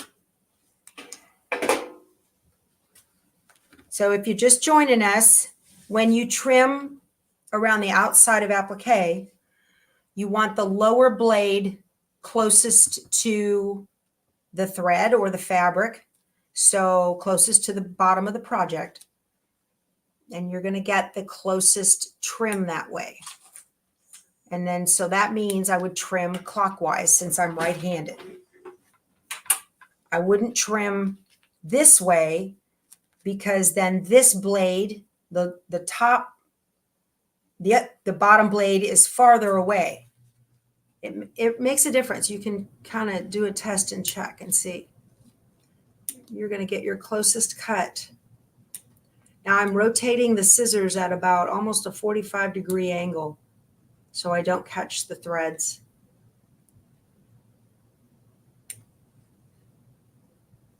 Go slow and be careful.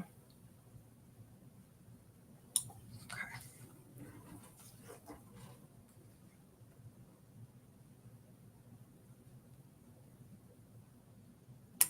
Excellent. Okay, that looks good.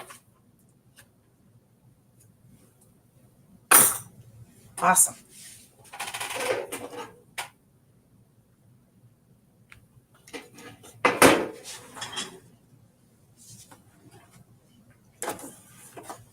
All right. So I'm trying to see what that next stitch is. I guess it's going to do something on top. Let me look here what it's going to do. All right, so it wanted me now to turn the hoop to the back and get it all wet, or use your snips and cut away those black, the black bobbin threads to make fringe. I'm not doing that because I can't see them. Carefully lift the fringes up, remove the block. Okay, that's it. I'm done. And this, let me see. I show one more stitch. Oh, I'm done. It says 21. This is 21 of 21. And tie the ribbon into a bow as desired. Okay. I guess I'm all finished, right? I just don't know why it thinks it's got another stitch to do. Is that that might be top stitching. Satin outline. I guess is that a satin outline? Y'all, I can't tell. Okay. Oh, good. I'm glad you like the scissors. So this is what I'm trying to figure out here. Normally, when you're doing Kimberbell, like this is stitch 15 or 16, I'm on 21 because I did the background quilting, so my stitching is off. All right, stitch the vase satin outline. I did that. The tack down, I did that. Trim the vinyl. I guess I should have trimmed it before. Oh, I see what I did. Y'all see what I did? Whoops.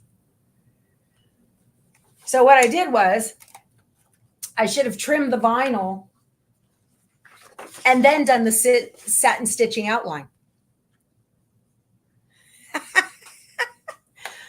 So I got out of order. No big deal. It's fine. That's what happened. That's what I did.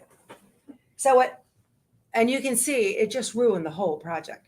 So when you do make a mistake, don't freak out about it. So what I should have done was let it, I thought I did do that.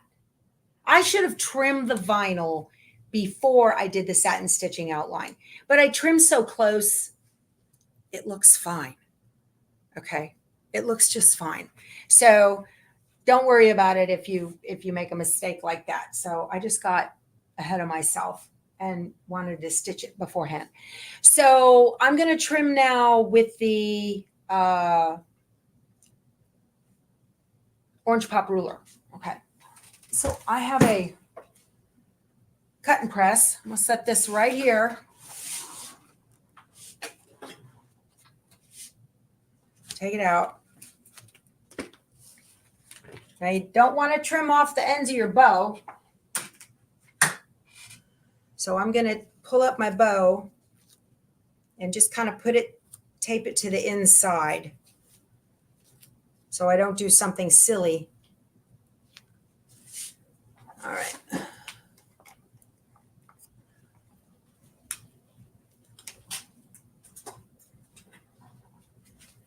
And I'll tell you one thing I do not have over here is a rotary. Yes, I do. I have a rotary cutter. All right. So these are very cool, these orange pop rulers. I've got a rotary cutter right here. I'm going to turn you guys just a little bit so I have a little bit more arm room here. All right. So this thing has that outer stitch, the fabric tacked down. Okay. And I'm just going to put this on there like that. And the ruler has little cutouts in the corners. And that lets you get your rotary cutter right down in there. And how you use these, they give you those little rubber donuts to put on them. But I haven't done that on this one, so it holds steady because I can see and keep it lined up. So this is the 6x8 orange pop ruler. You get these from Kimberbell. They're a Kimberbell product. So what you do is you start over on whatever side. I start on my left side. And it lets you go up into the corner. Okay. Rotate it. You want a rotating mat. If you don't have a rotating mat, use a mat on a mat. 2 mats will work. You don't have to go to the expense of a rotating mat if you don't have one.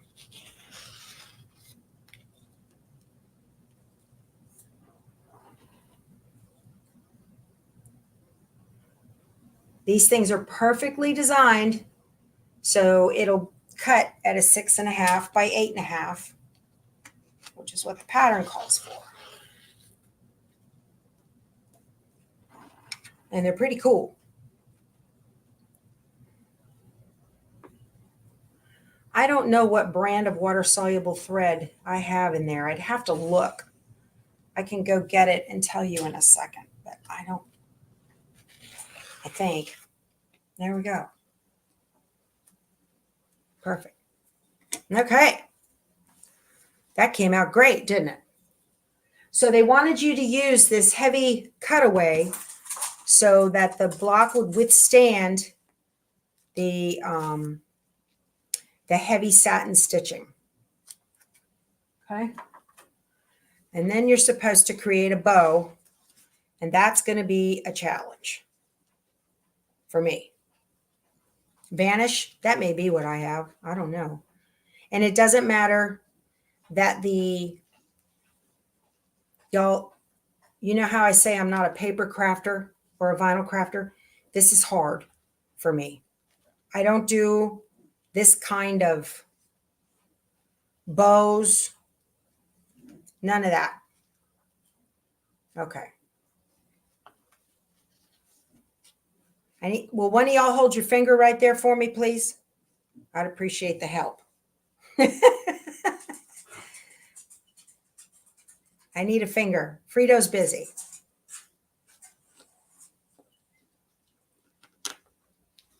I did it. Okay, so I have a little knot now. Now I can do my little bow. Again, I don't know what this bow will look like after a little bit of time. This is not my jam, you guys. Oh my goodness. It's adorable. But this is a challenge for me. Okay. I'm going to be happy with it. I think it turned out great. That's a cute little block. I love it. All right. Okay, so lessons learned. Invest in yourself some water-soluble thread for sure. And to be able to, you would soak the back. You just spray it real good or use a wet Q-tip or something like that so that that'll go away. I think I could have done it. Use a pair of reverse tweezers. Okay. Didn't know there was such a thing. Oh my gosh. My husband's finger is twice the size of mine. It doesn't work. So, yeah. So here we go. Got that looking adorable. I like it. And even with a couple of little hiccups, it's still super cute. It's going to look great for years because the fringe won't get mashed down or bent funny in storage. And I just really like this. So thank you guys so much for spending time with me. Please give the video a thumbs up on your way out the door. I would appreciate that. That way YouTube knows that you guys really enjoyed it. So thank you so much. Meet me here tomorrow, 1 o'clock Central for the class. It's a free class. She normally charges for this class. It's a alignment, lettering alignment for fabric confetti patterns. And she's not charging my viewers. So that's very nice. All right, you guys. Thank you so much. I appreciate it. I'm happy the way it turned out too. You guys go sew something, okay? We'll talk to you soon. See you tomorrow morning in the Situation Room. Bye.